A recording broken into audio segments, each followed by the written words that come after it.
राधा स्वामी ने किसी वक्त एक तर्क उठाई सी। इन्होंने अज तो 20-22 साल पहले मेरे खिलाफ एक बहुत वड्डी किताब भी लिखी, बड़ी भारत विच वंडी। गालमन उसके उत्ते 25-30 लाख रुपया खर्च करके वंडिया होगा, क्योंकि सिंधी वीर हिंदू वीर मैनू बुलाते ने, सिंधियां दे गुरुद्वारे ने बहुत सारे, वो सहीधारी कहलाए जाते हैं, मनते गुरु नानक नूं ने, लेकिन हैं सहीधारी। इन्होंने अद्धे तो ज्यादा राधा स्वामी बना लए सन, पर गुरबाणी की कथा उन्होंने सुनने का शौक दास ने हुण भी नवंबर के महीने ते जनवरी के महीने सिंधियां के सम्मेलन हाज़री भरनी है। 1 अक्तूबर को भी बहुत वड्डा इकट्ठ जयपुर के दास ने हाज़री भरनी है, वो भी सिंधियां का सहीधारियां का। इन्होंने पहले इन्होंने सहीधारियां दे चो किताब वंडी। उंज तो मैनू नहीं पता चलना सी, भाई बूटा सिंह प्रताप सिंह बुक सेलर अमृतसर दे, वो मेरे को आ गए, कह लगे ज्ञानी जी की करिए कि 5000 किताबां साड़ी दुकान ते सुट गए ने राधा स्वामी, कहते जिहड़ा ग्राहक आवे एक पकड़ाई जाओ, फ्री दई जाओ। फिर मैं कि फिर तुसी अफसोस दुख क्यों पे प्रगट कर दे, दे जाओ। कहने लगे की करिए, थोड़े खिलाफ लिखिया सारा। कि मैं किताब का नाम की है, किताब का नाम उन्होंने रखे एक वड्डे ढोल का पोल खोल दिता, ये किताब का नाम रखे। कम से कम 500 ते गालां कढ़ियां होणियां ने उन्होंने वो टेपां ते किताबां जो दासदियां ने उन्होंने सामने रख के उन्होंने गालां ही पूरियां ने, होर कुछ नहीं। और अखीरले पेज के उत्ते धमकी, असीं पंजाब हाई कोर्ट विच मुकदमा दायर करन लगे मानहानि का, और 50 लाख रुपया हरजाने के रूप में मस्कीन को देना पेगा और माफ़ी मंगनी पेगी। मैं फिर पंजाब दे हर स्टेज पर बोलिया, मैं संबंध की उड़ीक करता पाया हाई कोर्ट के कदों आवेगा। अज 22 साल तो हो गए ने, अजे तक नहीं आया संबंध उन्होंने। लेकिन उन्होंने इस किताब के राही धमकी दी, और ये किताब बड़े व्यापक पद्धर पर उन्होंने भारत विच वंडी, खास करके सिंधियां दे ते अमृतसर बुक सेलर को रखी। कारण उन्होंने जब ये ऐलान करना पंजाब देश ते दिल्ली दे बॉम्बे दे शुरू किया, ये ऐलान ठीक है, अखर गुरु आउणगे, आवाज असी देंदे हां। इस वास्ते गुरु ग्रंथ साहब साडे मुताज ने, व्याख्या असी करते हैं, उचारण असी करते हैं, सुनांदे असी हां, साडे मुताज ने, व्याख्या असी करते हैं, अर्थ असी खोलते हैं, सुनांदे असी हां। ये किस तरह गुरु हो गए? ये इस तरह की दलील पंजाब के पिंडां दे बहुत सारे लोग उन्होंने काबू आए, उन्होंने पकड़ दे चलाए। और यही एक दलील असी बुलाते हैं तां बोलते हैं, आवाज़ असी देने हैं, इन्हां अखरां नूं धुन असी देने हैं, इन्हां अल्फाजां नूं आवाज़ असी देने हैं, इन्हां शब्दां नूं धुनी असी देने हैं, तां इन्हां दे जिन जान पैंदी है, तां ये कम करते हैं, उंज नहीं कम करते। और लफ्ज वरते हुए ने, चलो मैं कह दें जो उन्होंने लिखत विच भी दिते ने, थां थां ते बोलते हैं, अखर ते मुरदा आउंदे ने, मृत्यु ने, मुरदा ने, ते मुरदा गुरु नहीं हो सकता, जीवदा जागदा गुरु आउंदा है। राधा स्वामी निरंकारियां ने ये इतने व्यापक पद्धर ते प्रचार किया है, करीबन चूंकि गुरुद्वारे ते साडे जितने मुखी केंद्र ने तो पॉलिटिक्स के केंद्र ने, असी तो राजनीति च पए होए हां, गुस्ताखी माफ, असी तो धर्म बारे कुछ सोचिया नहीं। अद्धे सिखां नूं ते वो खिंच के लै गए निरंकारी, राधा स्वामी बचे कुछे उंज धक्के खांदे फिरदे ने, ये भी महसूस करते हैं, औखे ना होना। मैं इस संबंधी इस वास्ते किताब लिखी सी। कोई 45 सालों के ईसाई जिहड़े मिशनरी ने ना, इन्होंने कोई 1.5 करोड़ के करीब नवे क्रिश्चन भारत दे च बनाए ने। सारा नागालैंड अज क्रिश्चन है, पहले हिंदू सन। मिजोरम, त्रिपुरा, मणिपुर, अरुणाचल, मेघालय, नागालैंड ते फिर कुछ केरला का भाग ते करनाटक का हिस्सा, इन्होंने 1.5 करोड़ इन्हां 45 सालों नवे क्रिश्चन बनाए ने। 500 तो वध, 550 साल का साडा इतिहास सिख कौम का, दुनिया कहती है कुल 1.5 करोड़ ने। इन्ने ही ने, इन्ने ही ने। तो वो जो 1.5 करोड़ गिने जाते हैं, इन्होंने भी बथेरे खिंच के लै गए। राधा स्वामी नाम जो है निरंकारी, कुछ अपने आप को होर कुछ कही जाते। भविष्य की है, कभी खुद देखना चाहिए, सोचना चाहिए, इस विचारना चाहिए। बहुत शौक से सुन रहा था जमाना, हम ही सो गए दास्तां कहते कहते।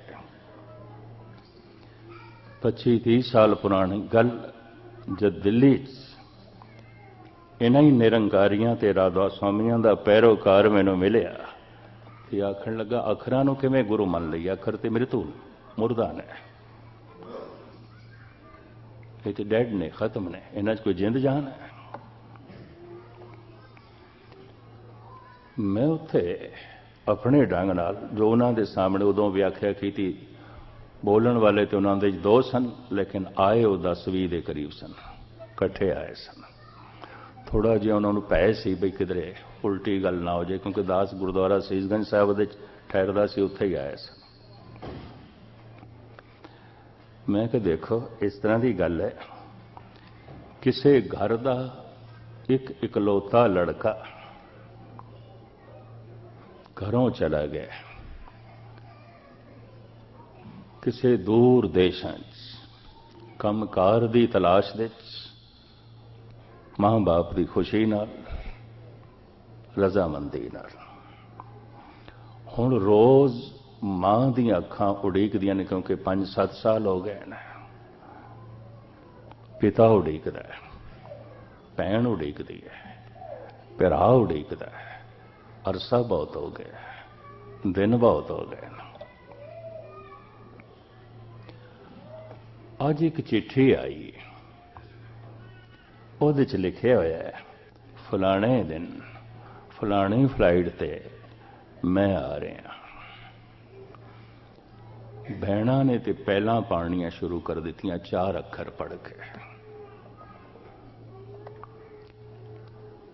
मां दी अंधियां अखां दे च मानो रोशनी आ गई, चानना आ गया, प्रकाश आ गया। ते पिता नूं ते ऐसा महसूस होया जिवें मेरियां बावां आ गईयां, मेरी जान आ गई, मेरी हिम्मत आ गई, मेरा हौसला आ गया। सारा घर चमनस्तां बन गया, गुलिस्तां बन गया, खुशियां ही खुशियां। हुण उन्हां नूं कोई आखे ना 4 अखरां नूं, मुर्दा अखरां नूं पढ़ के घर नूं गुलिस्तां बना लिया। नची जा रही ने भैणां, पैर नहीं जमीन ते टिकदे भरावां दे, ते मां दी अखां दे चमक ही चमक। पिता खुशी नाल फुलिया नहीं समांदा, हैन 4 अखर, भावें 4 अखर ने, पर अखरां च बड़ी शक्ति है, अखरां च बड़ी ताकत है, अखरां दे च बहुत कुछ है। इसनूं खुलासा करन तो पहले मैं ये भी अर्ज कर दिया, जन्म साखी च ऐसा लिखे है, बाबा फरीद ने तरक्की की सी गुरु नानक ते, गुरु नानक ते बाबे फरीद के आमने सामने गोष्ठी हुई है। फरीद की गद्दी ते सन शेख ब्रह्म, जिन्हां दी बाणी है शेख ब्रह्म की बाणी है। ये फरीद की गद्दी ते बैठे सन, 11वें फरीद सन, 10 फरीद हो चुके सन। पहला फरीद हजरत अली दे खानदान नाल तल्लुक रखदा सी, गजनी तो आया सी, इतिहास सारा मौजूद है। ਫਰੀਦ ਕਹਿੰਦਾ ਹੈ, ਮਹਾਰਾਜ ਤੁਸੀਂ ਕਹਿੰਦੇ ਹੋ ਇੱਕ ਬਚਨ ਇੱਕ ਬੋਲ ਪ੍ਰਭੂ ਨਾਲ ਜੋੜ ਦਿੰਦਾ ਹੈ, ਇੱਕ ਬੋਲ ਮਨੁੱਖ ਨੂੰ ਸ਼ਾਂਤ ਕਰ ਦਿੰਦਾ ਹੈ, ਇੱਕ ਬੋਲ ਮਨੁੱਖ ਨੂੰ ਬਾਗ-ਬਾਗ ਕਰ ਦਿੰਦਾ ਹੈ। ਫਰੀਦ ਕਹਿੰਦੇ ਮਨ ਨਹੀਂ ਮੰਨਦਾ, ਮਨ ਨਹੀਂ ਮੰਨਦਾ। ਤੇ ਸਤਿਗੁਰੂ ਐਸੇ ਮੌਕਿਆਂ ਤੇ ਕਲਾ ਵਰਤਾਉਂਦੇ ਸਨ। ਮਰਦਾਨੇ ਨੂੰ ਇਸ਼ਾਰਾ ਕਰ ਦਿੱਤਾ ਤੇ ਮਰਦਾਨੇ ਨੇ ਇੱਕ ਕੌੜਾ ਬੋਲ ਦਿੱਤਾ ਫਰੀਦ ਨੂੰ, ਤੇ ਫਰੀਦ ਦਾ ਹਿਰਦਾ ਤਪ ਗਿਆ ਤੇ ਕਹਿਣ ਲੱਗਾ, ਮਹਾਰਾਜ ਤੁਸੀਂ ਇਸ ਤਰ੍ਹਾਂ ਦਾ ਬੰਦਾ ਨਾਲ ਰੱਖਿਆ, ਇਹ ਰਬਾਬ ਵਜਾਂਦਾ, ਇਹ ਤੁਹਾਨੂੰ ਕੀਰਤਨ ਸੁਣਾਉਂਦਾ, ऐसा बोल इसने बोलिया, मेरा हिरदा तपा के रख देता है।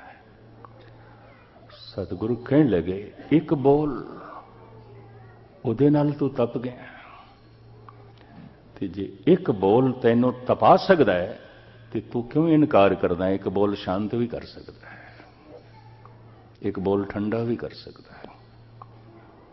बोल जहर आउंदे ने, बोल अमृत आउंदे ने, बोल तोड़ देंदे ने, बोल जोड़ देंदे ने। टुट गई प्रीत बुर बोल, गुरु नानक देव जी महाराज कहते बड़ी गहरी दोस्ती सी, एक बोल नाल टुट गई। बड़ी गहरी दुश्मनी सी, एक बोल नाल मित्रता दे बदल गई।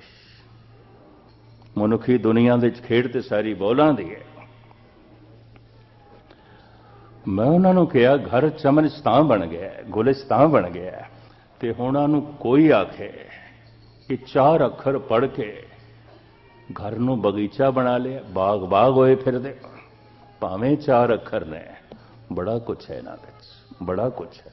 एक दूजा घर है, उत्थों भी इकलौता लड़का गया है, 7-8 साल हो गए ने मां नूं उड़ीकदा, भैणां नूं उड़ीक करदिआं, भरा छोटे उड़ीकदे पए ने, पिता उड़ीक करदा पिआ। पर उस घर दे च अज टेलीग्राम आ गई है, टेलैक्स आ गई है भी थोड़ा लड़का एक्सीडेंट दे शरीर त्याग गया, नहीं रहा। घर ते मरगड़ गार्ड बन गया, मां गश खा के गिर गई, पिता मानो अंधा हो गया, भरावां दियां बावां ही टुट गई। ते भैणां ने इंज सोचिया जैसे साडा मान ही जांदा रहा, साडा ताण ही जांदा रहा, घर ते मरगड़ गार्ड बन गया। हुण कोई आखे उन्होंने 4 अखर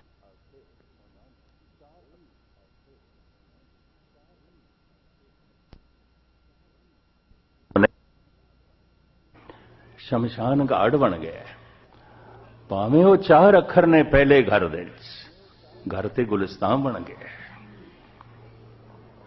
अखर जीवन नूं अमृतमई बना देंदे ने, अखर जिंदगी नूं जहर दे नाल जो है भर के रख देंदे ने। इतना मेरा उन्होंने कहना सी, उन्होंने फिर आख्या फिर इन्हां अखरां नूं जान असी देंदे आ, बोलदे असी आ, आवाज असी देंदे आ। अल्फाज ने ना गुरु नानक दे, आवाज ते असी देंदे आ। अल्फाज ने ना गुरु अर्जन देव जी दे, आवाज ते असी देंदे आ।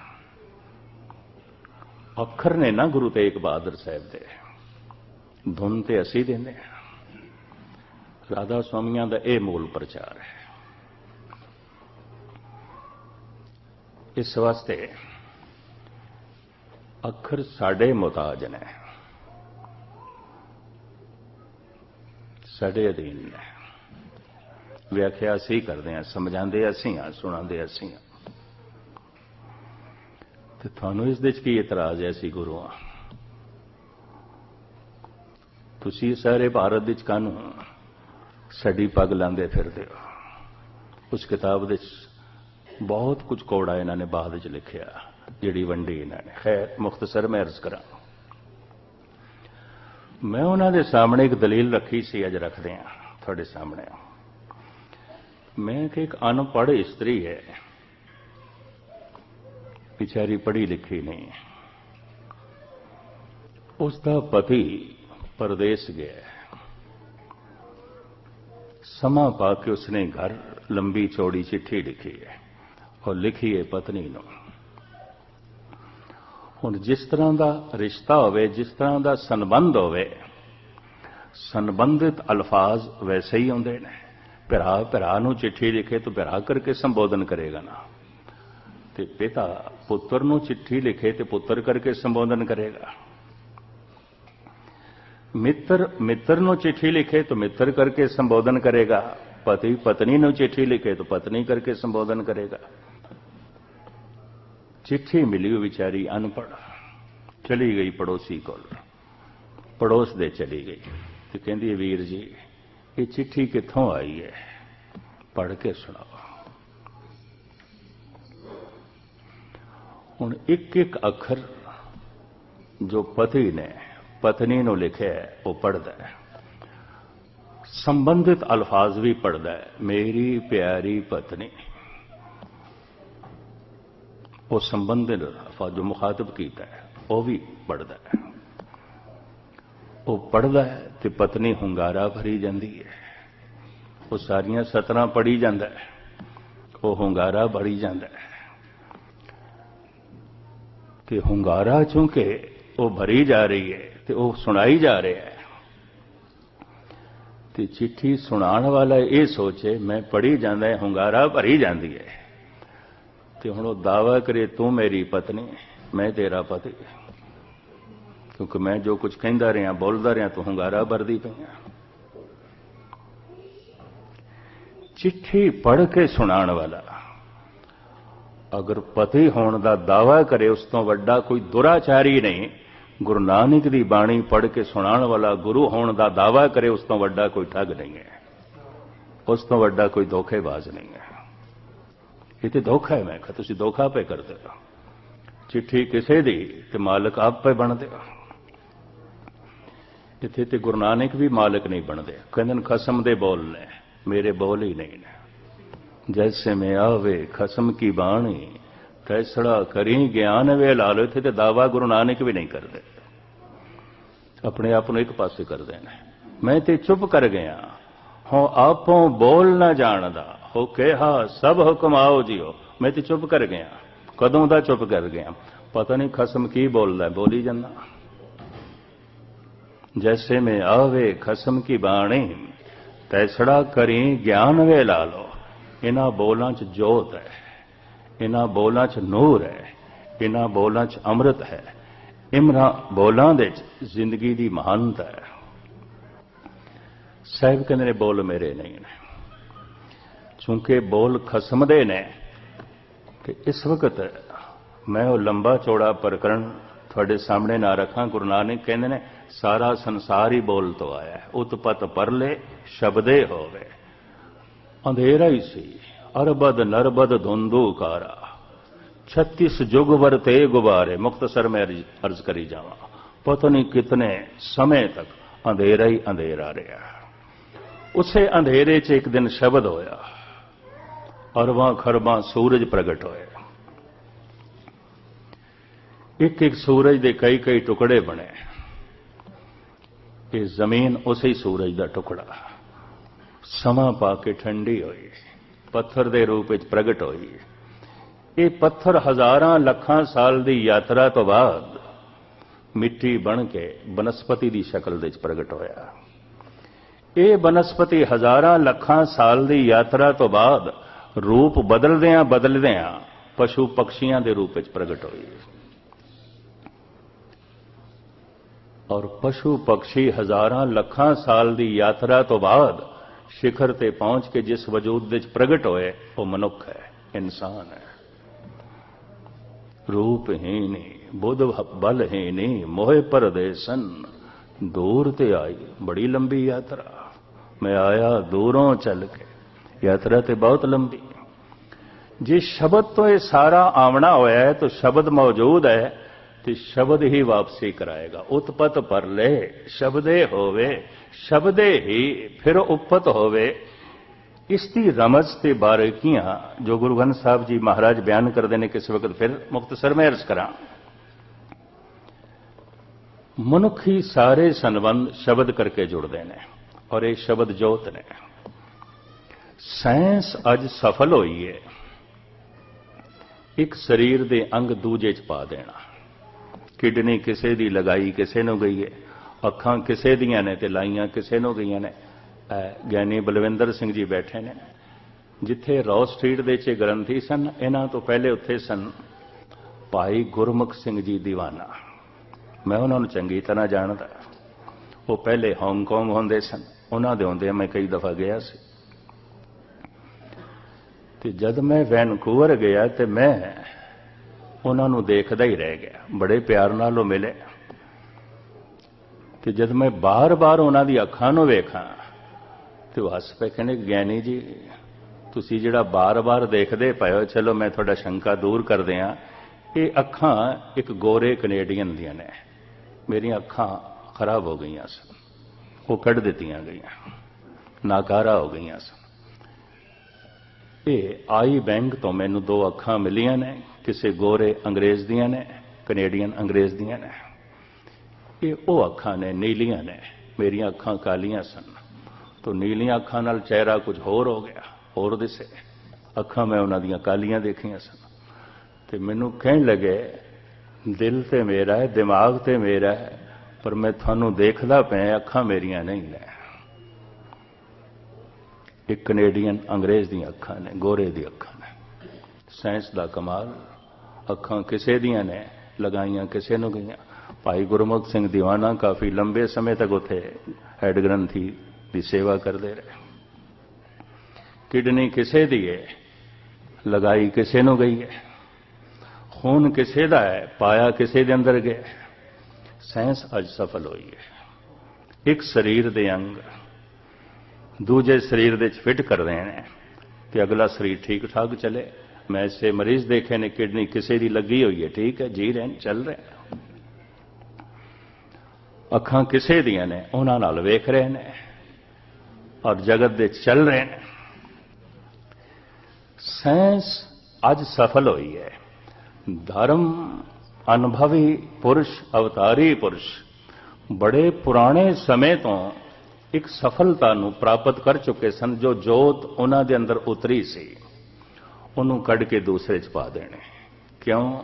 ਦੇਖ ਲੈਣਾ ਹੁਣ ਘਰ ਪੁਰਾਣਾ ਹੋ ਗਿਆ, ਸਰੀਰ ਪੁਰਾਣਾ ਹੋ ਗਿਆ, ਮਕਾਨ ਪੁਰਾਣਾ ਹੋ ਗਿਆ, ਟੈਡੇਰੀ ਹੋਵੇਗਾ, ਕਿਉਂਕਿ ਮਕਾਨ ਦੀ ਆਪਣੀ ਉਮਰ ਹੈ। 100 ਸਾਲ ਦੀ ਉਮਰ ਹੈ, 80 ਸਾਲ ਦੀ ਉਮਰ ਹੈ, 60 ਸਾਲ ਦੀ ਉਮਰ ਹੈ, ਮਕਾਨ ਦੀ ਉਮਰ ਹੈ। ਜੋਤ ਤੇ ਸਦੀਵੀ ਹੈ, ਜੋਤ ਤੇ ਅਮਰ ਹੈ।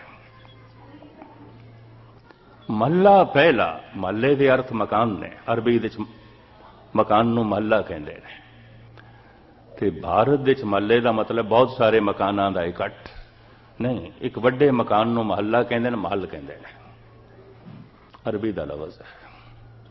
ਮਹੱਲਾ ਪਹਿਲਾ, ਉਹ ਜੋਤ ਪਹਿਲੇ ਮਕਾਨ ਦੇ 'ਚ ਬੋਲੀ।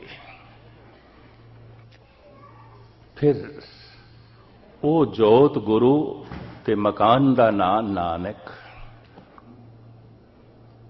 ਮਕਾਨ ਪੁਰਾਣਾ ਹੋ ਗਿਆ, ਦੇਖ ਲਿਆ ਗਿਆ, ਗਿਰ ਜਾਏਗਾ, ਰਹਿ ਜਾਏਗਾ। ਜੋਤ ਕੱਢ ਕੇ ਦੂਜੇ ਮਕਾਨ ਦੇ 'ਚ ਪਾ ਦਿੱਤੀ ਗਈ। ਉਸ ਜੋਤ ਦਾ ਨਾਂ ਲੈਣਾ ਸੀ, ਮਕਾਨ ਦਾ ਨਾਂ ਲੈਣਾ ਸੀ, ਉਸ ਘਰ ਦਾ ਨਾਂ, ਮਕਾਨ ਦਾ ਨਾਂ ਲੈਣਾ ਸੀ। ਜੋਤ ਤੇ ਗੁਰੂ। ਤੋ ਜਦ ਗੁਰੂ, ਉਹ ਜੋਤ ਗੁਰੂ ਹੈ, ਕੱਢ ਕੇ ਦੂਜੇ ਮਕਾਨ ਦੇ 'ਚ ਪਾ ਦਿੱਤੀ ਗਈ, ਤੋ ਲੈਣਾ ਨਹੀਂ, ਗੁਰੂ ਅੰਗਦ। ਕਿਉਂਕਿ ਗੁਰੂ ਅੰਦਰ ਸਮਾ ਗਿਆ, ਜੋਤ ਅੰਦਰ ਸਮਾ ਗਈ। ਕੱਲ ਤੱਕ ਤੇ ਲੋਕੀ ਕਹਿੰਦੇ ਸਨ ਅਮਰੋ ਨਿਥਾਵਾ ਹੈ, ਨਿਮਾਣਾ ਹੈ। ਜੋਤ ਅੰਦਰ ਪ੍ਰਵੇਸ਼ ਕਰ ਗਈ। ਘਰ ਬਦਲਦੀ ਰਹੀ ਹੈ ਜੋਤ। ਨਿਥਾਵਿਆਂ ਦੀ ਥਾਂ ਗੁਰੂ ਅਮਰਦਾਸ, ਨਿਮਾਣਿਆਂ ਦੇ ਮਾਣ ਗੁਰੂ ਅਮਰਦਾਸ। ਇਸ ਤਰ੍ਹਾਂ ਜੋਤ ਮਕਾਨ ਬਦਲਦੀ ਰਹੀ, ਘਰ ਬਦਲਦੀ ਰਹੀ। ਫਿਰ ਜੁਗੋ ਜੁਗ ਅਟਲ ਘਰ ਧੰਨ ਗੁਰੂ ਗ੍ਰੰਥ ਸਾਹਿਬ ਦੇ ਸਮਾ ਗਈ। ਇਹ ਰਹਿਬਰੀ ਕਰਨਗੇ, ਕਿਉਂਕਿ ਸਰੀਰ ਦਾ ਮਕਾਨ ਹਰ ਜਗ੍ਹਾ ਨਹੀਂ ਹੋ ਸਕਦਾ, ਹਰ ਜਗ੍ਹਾ ਨਹੀਂ ਹੋ ਸਕਦਾ। ਗ੍ਰੰਥ ਦਾ ਮਕਾਨ ਹਰ ਜਗ੍ਹਾ ਹੋ ਸਕਦਾ ਹੈ, ਹਰ ਜਗ੍ਹਾ ਹੋ ਸਕਦਾ ਹੈ। ਸਰੀਰ ਦਾ ਮਕਾਨ ਹਰ ਜਗ੍ਹਾ ਨਹੀਂ ਹੋ ਸਕਦਾ। दूसरी तर्क भी मैं थोड़े सामने रख दें, समा आउण लगा। निरंकारी ते राधा स्वामियां दी ਉਹ ਮੈਨੂੰ ਕਹਿਣ ਲੱਗੇ, ਹਜ਼ਾਰਾਂ ਸਾਲ ਤੋਂ ਜੈਨ ਬੌਧ ਤੇ ਸਨਾਤਨੀ ਪੱਥਰ ਦੀ ਪੂਜਾ ਕਰਦੇ ਰਹੇ, ਸਿੱਖ ਕਾਗਜ਼ ਦੀ ਪੂਜਾ ਕਰਦੇ ਨੇ, ਕਾਗਜ਼ ਦੀ ਪੂਜਾ ਕਰਦੇ ਨੇ।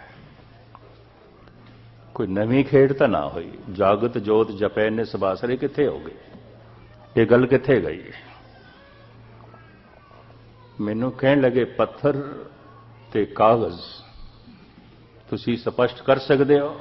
ਕਾਗਜ਼ ਚੇਤਨ ਹੈ ਤੇ ਪੱਥਰ ਜੜ ਹੈ। ਜੇ ਪੱਥਰ ਜੜ ਹੈ ਤਾਂ ਕਾਗਜ਼ ਵੀ ਜੜ ਹੈ। ਫਿਰ ਜੜ ਗੁਰੂ ਹੈ, ਕਾਗਜ਼ ਗੁਰੂ ਹੈ। ਉਹ ਪੱਥਰ ਨੂੰ ਪੂਜਦੇ ਰਹੇ, ਤੁਸੀਂ ਕਾਗਜ਼ ਨੂੰ ਪੂਜਦੇ। ਭਗਤ ਰਵਿਦਾਸ ਜੀ ਦਾ ਇੱਕ ਬੋਲ ਉਸ ਜ਼ਮਾਨੇ 'ਚ ਮੈਂ ਉਹਨਾਂ ਦੇ ਸਾਹਮਣੇ ਰੱਖਿਆ ਸੀ, ਜਿਸ ਤੋਂ ਬਾਅਦ ਉਹਨਾਂ ਨੇ ਫਿਰ ਇਹ ਕਿਤਾਬ ਜੋ ਲਿਖੀ ਤੇ ਥਾਂ ਥਾਂ ਤੇ ਵੰਡੀ। ਭਗਤ ਜੀ ਦਾ ਬੋਲ, ਤਰ ਤਾਰ ਅਪਵਿੱਤਰ ਕਰ ਮਾਨੀਏ ਰੇ ਜੈਸੇ ਕਾਗਰਾ ਕਰਤ ਵਿਚਾਰੰ। ਕਾਗਜ਼ ਦੀ ਵਿਚਾਰ ਕਰੋ। ਕਾਗਜ਼ ਕੋਈ ਪੂਜਨੀਕ ਨਹੀਂ ਹੈ, ਕੋਈ ਮਹਾਨ ਨਹੀਂ ਹੈ, ਕੋਈ ਉੱਤਮ ਨਹੀਂ ਹੈ। ਪੁਰਾਣੇ ਜ਼ਮਾਨੇ 'ਚ ਬਣਦਾ ਸੀ ਤਾੜੀ ਦੇ ਬੁਰਾਦੇ 'ਚ, ਅੱਜ ਕੱਲ੍ਹ ਬਾਂਸ ਤੋਂ ਬਣਦਾ ਹੈ, ਲੱਕੜਾਂ ਤੋਂ ਬਣਦਾ ਹੈ, ਘਾਸ ਤੋਂ ਬਣਦਾ ਹੈ। ਉਸ ਜ਼ਮਾਨੇ 'ਚ ਤਾੜੀ ਤੋਂ ਬਣਦਾ ਸੀ ਤੇ ਤਾੜੀ ਦਾ ਦਰਖਤ ਖਜੂਰ ਜੈਸਾ ਹੁੰਦਾ, ਉਹਦੇ 'ਚ ਇੱਕ ਰਸ ਨਿਕਲਦਾ ਹੈ, ਉਹਦੇ 'ਚ ਸ਼ਰਾਬ ਵਰਗਾ ਨਸ਼ਾ ਹੈ। ਤਾੜੀ ਦੇ ਠੇਕੇ ਨੇ ਬੰਗਾਲ ਦੇ 'ਚ, ਬਿਹਾਰ ਦੇ 'ਚ, ਆਸਾਮ ਦੇ 'ਚ ਔਰ ਯੂਪੀ ਦੇ 'ਚ। ਤਾੜੀ ਵਿਕਦੀ ਹੈ। ਜਿਵੇਂ ਠੇਕਿਆਂ ਤੇ ਉੱਥੇ ਸ਼ਰਾਬ ਵਿਕਦੀ ਹੈ ਭਾਰਤ ਦੇ 'ਚ, ਇਸ ਤਰ੍ਹਾਂ ਤਾੜੀ ਵਿਕਦੀ। ਤਾੜੀ 'ਚ ਨਸ਼ਾ ਹੈ।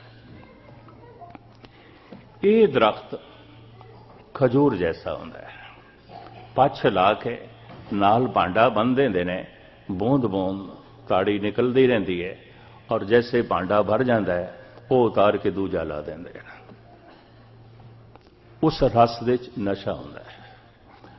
ਮਿਠਾਸ ਉਸ ਦਰਖਤ ਦੇ 'ਚ ਇਤਨੀ ਜ਼ਿਆਦਾ ਹੁੰਦੀ ਹੈ, ਤਰਕ ਕੇ ਆਪਣੇ ਆਪ ਸ਼ਰਾਬ ਬਣ ਜਾਂਦੀ ਹੈ, ਨਸ਼ਾ ਬਣ ਜਾਂਦੀ ਹੈ। ਸ਼ਾਸਤਰਕਾਰ ਇਸ ਦਰਖਤ ਨੂੰ ਅਪਵਿੱਤਰ ਮੰਨਦੇ ਨੇ। ਰਵਿਦਾਸ ਨੇ ਉਸ ਦਾ ਜ਼ਿਕਰ ਕੀਤਾ। ਤਰ ਤਾਰ ਅਪਵਿੱਤਰ ਕਰ ਮਾਨੀਏ ਰੇ। ਪਹਿਲੀ ਕਰਤਾਰਪੁਰ ਸਾਹਿਬ ਦੀ ਬੀੜ ਜੋ ਭਾਈ ਗੁਰਦਾਸ ਜੀ ਨੇ ਲਿਖੀ ਤੇ ਗੁਰੂ ਅਰਜਨ ਦੇਵ ਜੀ ਮਹਾਰਾਜ ਨੇ ਲਿਖਾਈ, ਉਹ ਤਾੜੀ ਦੇ ਦਰਖਤ ਦੇ ਬਣੇ ਹੋਏ ਕਾਗਜ਼ ਦੀ, ਹੱਥ ਨਾਲ ਜੋ ਕਾਗਜ਼ ਬਣਿਆ। 4-5 ਬੰਦੇ ਮਿਲ ਕੇ ਹੀ ਪ੍ਰਕਾਸ਼ ਕਰ ਸਕਦੇ ਨੇ, ਇਕੱਲਾ ਬੰਦਾ ਨਹੀਂ। ਕਾਫੀ ਵਜ਼ਨ ਹੈ, ਅੰਦਾਜ਼ਨ 150 ਕਿਲੋ ਤੇ ਉਸ ਦਾ ਵਜ਼ਨ ਹੈ। ਕਿਸ ਤਰ੍ਹਾਂ ਕੋਈ ਪ੍ਰਕਾਸ਼ ਕਰੇਗਾ? ਇਕੱਲਾ ਨਹੀਂ ਕਰ ਸਕਦਾ। ਇੱਕ ਇੱਕ ਪੱਤਰੇ ਦਾ ਕਾਫੀ ਵਜ਼ਨ ਹੈ। ਹੁਣ ਚੂੰਕਿ ਬਿਰਧ ਹੋ ਗਈ ਹੈ, ਹੱਥ ਲਾਉਂਦਿਆਂ ਬੁਰਦੇ ਵੀ ਨੇ ਪੱਤਰੇ।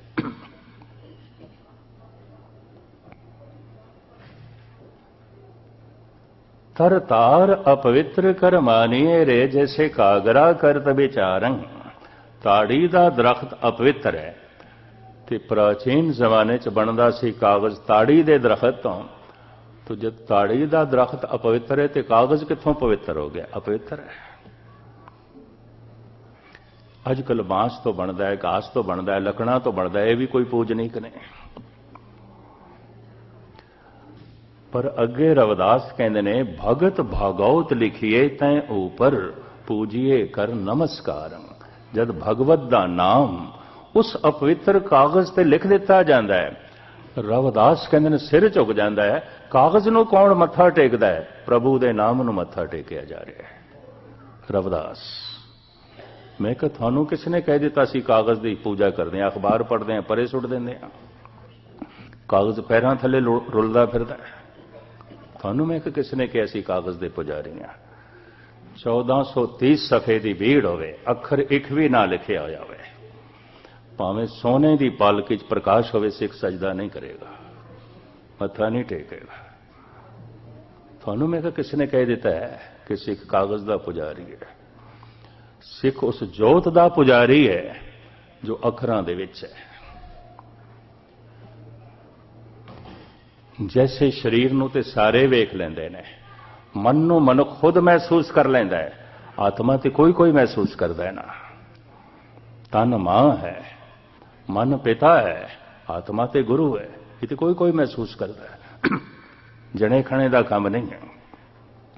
रुमाले सारे वेख लेंदे ने, पालकी सारे वेख लेंदे ने, और ये भी उन्होंने की तर्क सी। ये थोड़ा गुरु है, बाजार माई सेवा 150 500 400 च बिकदा है।